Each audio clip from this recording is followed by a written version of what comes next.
this one. But then when we got on 4G, I couldn't download anymore. So I set Sunday before we left and just started downloading songs that we could sing on the way home, but we never sang them. So everybody was too busy, and then but it was all good until and then I learned something too, that don't listen to Karen. And you can, but we were coming back. Was it the last day? Yeah, second day we got done working early and stuff, and going with Tyson. Everybody's in the van, and like on the way down it was Kathy with us, and then back and forth there was usually nobody, no adult except us four. Not really adult, but the four of us. So we leave the Tyson place, and we're going back to Cindy's house, and we're talking, and then all of a sudden you hear Karen. She just says something along with what we're saying. We're like, Karen, where'd you come from? You weren't in the van when we were leaving and all this. She's like, oh, you didn't know I was here, you know. So we were making fun of Mike that morning because when we left, he turned left instead of turning right. Because Karen told him to. So he listened, right? So as we're going back to the house, we're talking, and John's, I don't know, and we just cruised right on by where we're supposed to turn. And Karen's like, just keep going. I love it. I love driving in the country. Just keep going. Right? I was like, yeah, it's like, we'll look around. So we go down to the stop, we take a left, and then there's another addition. And it kind of runs parallel to where the one that Cindy and them live in. So Karen's like, go in there, let's go see. I bet you we can get across there or something. So we go in there, and we take the one road and drive back, and sure enough, it's running parallel to Cindy's road. And we're coming up, and you can see Mike, and I think it was Tom and Jack, and they're standing out there, and I think Matt was standing there. You can see him, we were waving to him, and it goes down into a cul-de-sac. So we're turning around, and then all of a sudden you can see like this opening in between the woods that cuts straight in to Cindy and this cul-de-sac. Karen's like, I bet you can make it.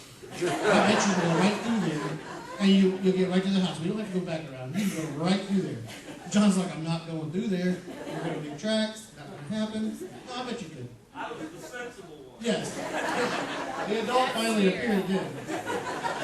So anyway, the kids got out and they all ran, you know, they ran through these people's yard to Cindy's house, and so we took the long way back around. Karen got up and was like, yeah, you can still probably do that. You can still make it. So, but it was so much fun and so much work, and it was just, you know, you felt like so much was accomplished that you couldn't help but feel proud of what everybody did, you know, and I'll carry that, you know, until the next one or whatever. It's just an amazing experience if you can do it.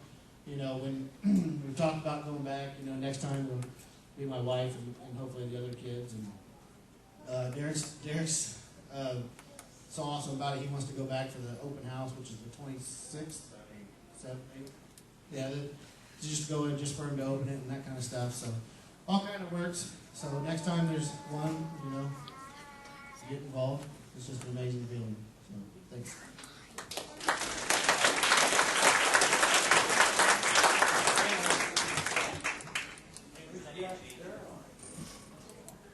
Are they in nursery today?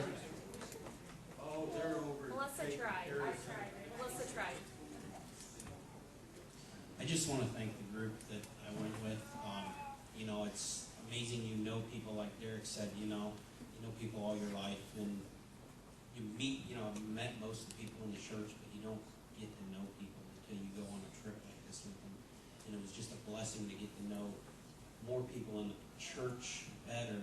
And you know, our hosts were great. I mean, they fed us, they treated us. I mean, it was like ni casa, su casa. You know, I felt at home at their house, and they had this big, nice, fancy house. And we first got there, you were all nervous, and it's like, oh man, we're in these people's house, and we felt at home. They were great hosts, and the guy that directed us, he was awesome. Tom told us that we did in 2 days, and we didn't work full days. We did 150 hours worth of work in 2 days. He's like, you guys can come back anytime. I mean, it's awesome to have that just be said that we did such a good job. I can't wait for that. Well, the kids got to have so much fun there.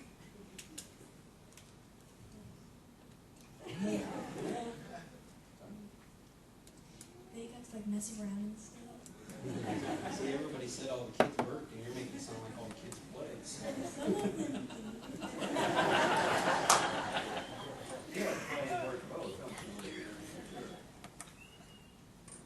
was just so much fun having the mission trip. Like, what the most was that we got to spend time, like,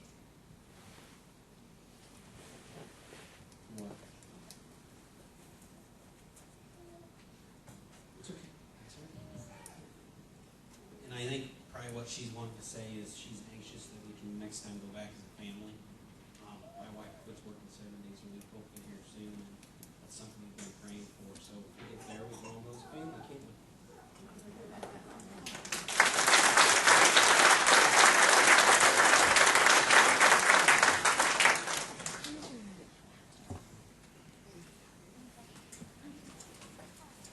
Okay, I'm Karen, and this was my first missions trip. Mike's gone on many, and I always got to stay home and take care of children and businesses. And so this was a special blessing for me. The people that have the vision for the mission are part of Christy's family, and we never really got to know them because they came for a wedding one day and left the next. So it was a blessing to get to know Christy's extended family, Zach's grandparents and his mom, and I felt like that's why God sent me. I thought that the whole time I'm going to get to meet my family.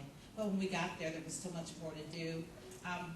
When everyone's pretty much talked about the work, but when Mike and I started the church, he wanted to call the church Destiny. And I said, no, it's going to be family of faith. It's got to be family of faith. I can see the community building as a family of faith. And that's what this trip was about. I saw God working. We're all so much closer. I love each and every member more than I did before. You get to know the personal things about people. I love kids. I've always loved kids. And I love these 9, 10 kids that went more than I did when we went. They did everything they could. They asked for work. When they ran out of work, they asked for work. And Tom, this habitat director, had so much wisdom. He sent these kids with stakes and measuring tapes, and he had them go lay out the other 5 houses that are going to be built. The kids felt so important. Clear up to Chase. Chase was the leader, and they would mark out the houses and make stakes for where they're going to set, because they're going to build 5 more houses for orphans and desperate women. And as we left, I looked back, and you could see all the stakes of the 5 houses, and I thought, Lord, you were truly in this. You gave the kids the vision. Naturally, the adults had the vision because they put their hands in everything that was asked them to do. And like I said, the most important thing to me was seeing my family, God's family, at work together. And we'll always have a bond, a special bond, and Mike and I want that for everybody. We want everybody to get the heart to reach out and do their gifting, and I know you all can in the years to come. And we thank everybody for sending us with prayer, and we know that we couldn't accomplish what we did without the Lord. Okay, are you ready? This is Well, what my I- grandchildren. I think it was really cool because you didn't really know, like, some of the kids in this church are good friends, but you think you know them a lot, but you look around the corner and they're doing something you never really knew they could do.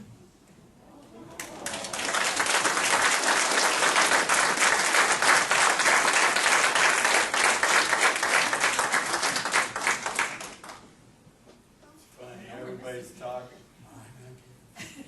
I'll She get has up a there shirt and on. She has a stand, shirt on. but I'm not gonna talk. Oh, Jack. And everything they've said is true. I thought Saturday night I just sat there in a chair and listened to the other people. You know, Mike was talking to them, and it was quite spiritual. I think we have like a spiritual connection, and those are really important in the church. The other thing, as you can see, I was the gray-haired one. And and I went out there just, okay, Lord, use me. I don't know what I can do, but I can paint. I do know that. And I enjoy doing that. And I enjoy listening to everybody because I'm new here too. And especially the young people, I have no contact with them at all. But I do now. I do now. I just got quiet and listened. And I will say, on Friday night before I went to bed, Carol Stepney's got some bare body and back. One of those will make you feel good the next morning. I don't know. My shins, the only thing I can think is because I was up and down a ladder pavement. So I'm thankful to Carol, and I'm thankful to the Lord He sent me, because I've never been on one either. I've waited kind of my whole life, because I've always had to work. And I thought, the first one I think I can do something. The Lord has served me so well, I'm going to serve Him. And that was a great ministry out there. I went to school with John Frum, Zach's. And so I do have to admit, when I walked in the room, he wasn't, he didn't have his flat top like he used to. But then again, I didn't have my boot either. So I was just grateful, and I'm so thankful that and I encourage anybody to.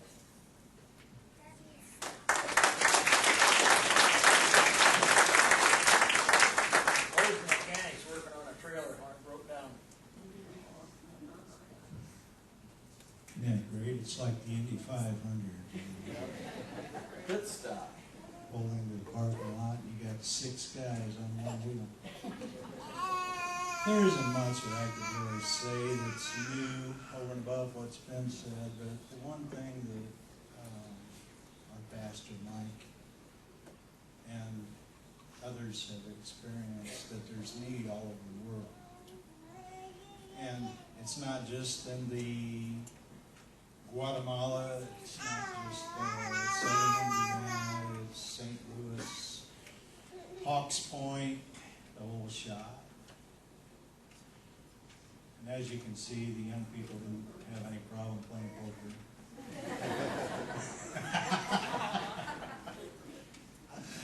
Oh, you know what's wonderful is we're sitting there in that parking lot, and it was, I'd say, an hour or so, and we got started running again, and we got around to the north edge of Indianapolis, and on one of those big neon signs, it said 67 miles ahead the highway was shut down due to a massive accident, which had put it about an hour ahead. So some of us kind of come to the decision that the Lord held us up for an hour, just to not be in the vicinity of or be in that accident. So if you just, if you close your eyes real tight and it's dark, and that's just what the non-Christians see, is darkness. It is. And if you open your eyes, you'll see Christian activities going on, things to do for the Lord. It doesn't matter if it's in your backyard or if it's halfway around the world. But there, like I said, there isn't much I can say to the fact that if you just look around you and try to open the eyes of the people that don't see God, if you can get their eyes open, they will see God. One way or another, they will see God.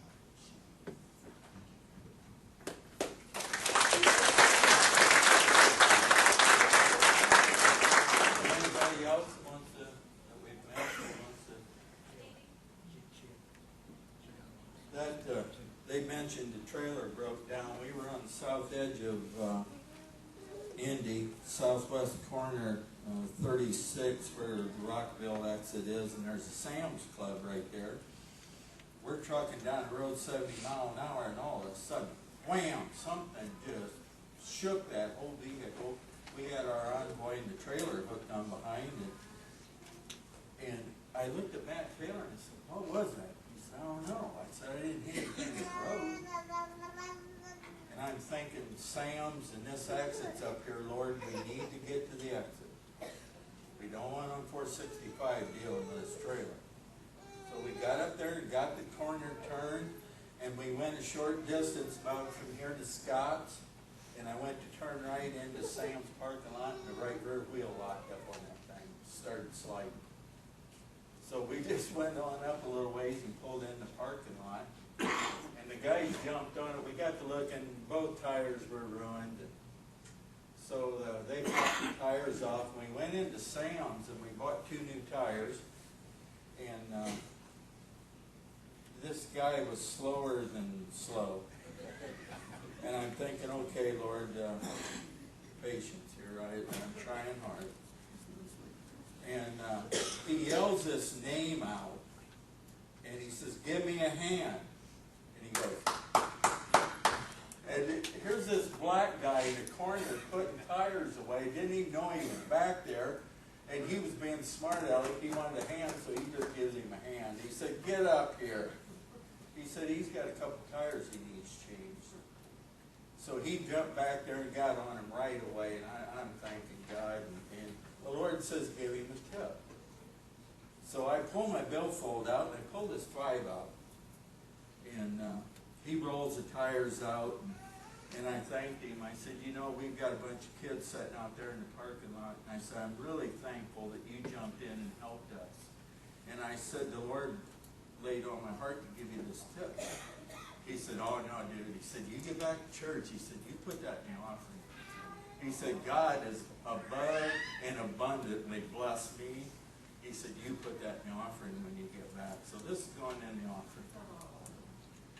But that's just the way everything went on that trip.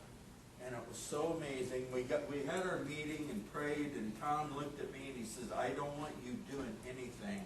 I want you keeping that group to working. I'm thinking, just stay our way, dude. And I never, did I tell any of you what to do? None of you. They just went to where their gifting was, and they started working, and it blew him away. He said, I've been a Habitat director for 16 years, and have never had a team work like this team work. He said, it blows me away. And then one of the guys said, you think this is cool? There's another one just like it at home. He's shaking his head, yeah, like right. But there is. All of you have that gifting, that heart to help somebody, to be a blessing to somebody. And I'm telling you, it's just endless. It's like throwing that pebble out in the pond, and the ripples start coming. And they come, and they come, and they go, and they go, and they go. There's no end to it. God help us to never quit throwing stones in the pond. We have a world to touch for Jesus. And I'm telling you, when you carry the light in a place like that, Cindy got the vision some time ago for this, to have open house April 28, 2013. And we went out there and finished that place, and they're going to have open house on 28th April. And I didn't know they were having open house. Nobody knew they were having open house till we got out there. And she's bawling. She said, this is a God thing. You guys don't understand. And then Jordan comes. Jesus walks in. And he sits down and he shares his testimony about tomorrow night we're going to have a concert. And 4 of these bands that are coming to play don't know Jesus. They cuss, they sing all the songs with the wrong words in them and everything. And they're putting on this concert. And we bring the kids in. And then I get up and share Jesus with them. And he said it rocks their boat. He said, you can't believe the people that come to the Lord. He says, you got to give them a cause. And right away, did I not? I said, guys, do you remember the sermon I gave about a month ago on cause? How Billy Graham and Oral Roberts went and set up tents all over, and then gave them Jesus, saved them, got them plugged into a church, got them discipled, and got them cleaned up.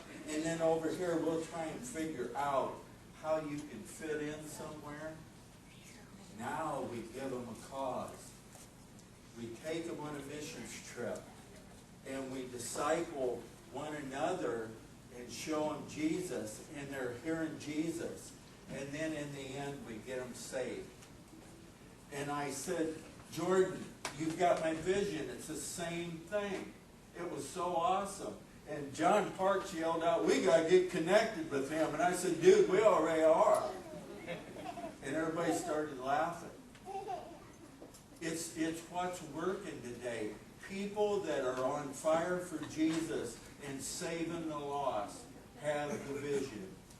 And I went out there and to watch Cindy bawl and have this vision and people come and help, it made me think of the grocery store.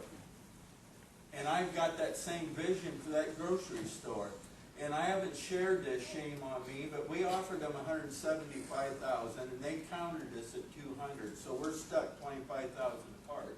That's where we're at. So we need to be praying that God will soften their hearts and lower that, or something will happen that we can get the building. But I'm so ready to get ministering just like she is. And I so related to her because I said, your patience is thin, isn't it? She said, oh my gosh, yes. When you get that vision so clear from God, you just want to take off and run 100 miles an hour. But it's like Jack said, there's hour delays. We could have just got so stinking mad because that trailer tire locked up. We're on the way home. Lord, we just served you out there. We gave from our hearts and from our billfolds, and now we've got a tire sliding down the road. How cool is that? And it's just like Jack said. We'd have been an hour down the road where the semi was, and he could have flopped right on top of us. You never know. We were going the same way he was. There are always delays. God help me to have patience. And Cindy, we prayed for that together. But it was so confirming for me to go out there and hear her vision and watch this whole crew work. And I'm thinking, Lord, this is the crew that's going to make a landmark in Kendallville, Indiana with a junk-looking old grocery store. And it's going to be a landmark for Jesus one of these days soon. We've all got it. It's the heart. God gives me the vision, and I pray and share with you all, but it's you that get it done. If it wasn't you that prayed and gave from your heart in the offerings to accomplish God's work, we would be nothing. It's like I started out. You keep it in the four walls, and it stays here. It does no one any good. We could have $1 million in the bank, and what good would it be? As it is, we've got 60. And we're using it constantly. We blessed Cindy with a good-sized check. We blessed Jordan with a good-sized check. And he said, oh my God, I almost didn't come here. He said, I thought, how cool is it for Indiana to bring 30 people out to Hawk Point, Missouri and build a battered children, a homeless children's shelter, and they don't even know us. And they asked me to come and speak. How can I not? And then we blessed him big time. It was cool. And then before they left, they started throwing cash on the counter. I don't know. There had to be $800,000 in the stack that they threw. That's God. That's God at work. And we trained up 9, 10 young people that they don't know any difference now. They just know you go and bless and help and do whatever it is. We laid laminate flooring, painted the whole house, installed cabinets and a countertop, linoleum on the bathrooms, deck. Check the wiring. Checked the wiring. Jim got it all tuned and fixed stuff that needed fixed. Moved resets up. I'm telling you, it's relentless. They laid the sewer and the water and the electrical line to the road. It was limitless what we did in those few man hours. God is so good. And I want to thank all of you for being sensitive, for having the heart to reach out and share your gifts, your talents. Praising God and worshiping Him is not just singing. It's our time and our money. All those things go together. Just loving on people is worship to the Lord, because God is love. I want to thank all the team for going. We had no problems at all. It was just an awesome trip. And as a pastor, I'm so proud of the whole congregation. But I'm telling you guys and gals, our work's not done. Our families in this community are shredded to pieces. And we've got to put them back together one piece at a time. Never be afraid to get your brand new boots muddy. I'm telling you what, there's a bunch of filth, a bunch of dirt in the trench. And people are walking around the trench. They're not walking through the trench. Destiny is walking through the trench.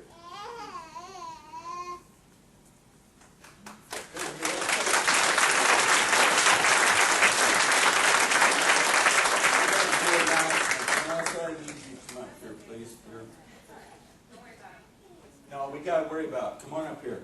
We're doing good. We're not even 2 hours late yet. We're good. Why don't you come up? Pat, was you able to do Greek work that or not? Oh, what's up? I've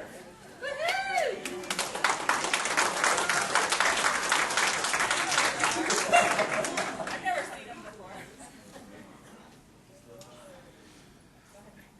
Well, a lot of you probably don't know it. This week, Melissa and I were in Nashville at Dave Ramsey's campus there. We did some financial counselor training.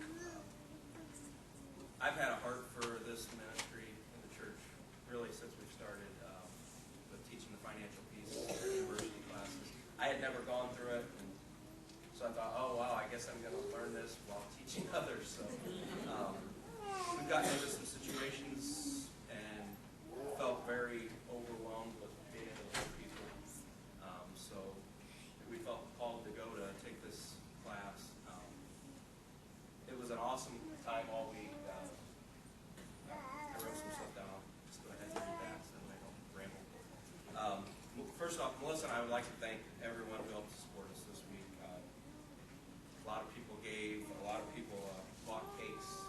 Melissa kind of stepped back into that for a while to help fund this trip, and then also for those that look after our boys, because it's hard to take off for a week knowing that we've got kids to think about. But Mike and Karen helped out with that. And the Rawls family helped us with driving them back and forth to school, so I appreciate that.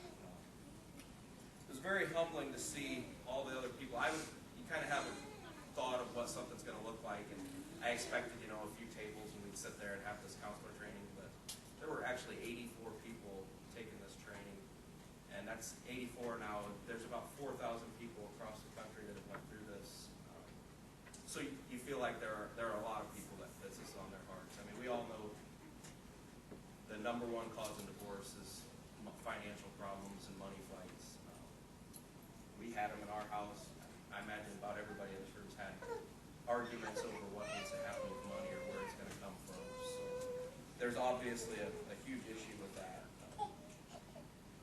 It was really cool to see the team that he has down there, the counselors and people that can train.